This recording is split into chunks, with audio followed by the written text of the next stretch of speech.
امام صادق علیہ الصلوۃ والسلام نے فرمایا،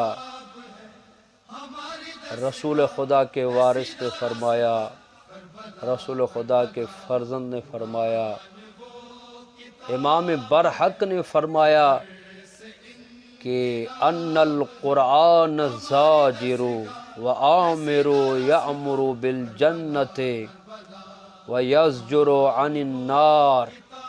امام صادق علیہ الصلوۃ والسلام فرماتے ہیں کہ ان القرآن زاجر، بے شک قرآن برے کاموں سے منع کرتا ہے، وآمر یأمر بالجنت، اور اچھے کاموں کا حکم دیتا ہے اور جنت کا حکم دیتا ہے، یزجر عن النار، اور دوزخ سے روکتا ہے۔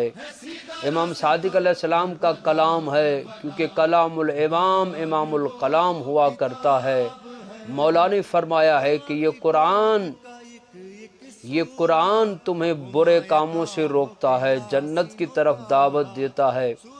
جبکہ ہم معاشرے میں دیکھتے ہیں کافی ایسے حضرات نظر آتے ہیں جو قرآن پڑھتے ہیں اور ہر نماز سے پہلے یا بعد میں پڑھتے ہوئے نظر آتے ہیں، مگر جب ان کو ہم دیکھتے ہیں کہ وہ برے کاموں سے باز نہیں آتے۔ کیوں؟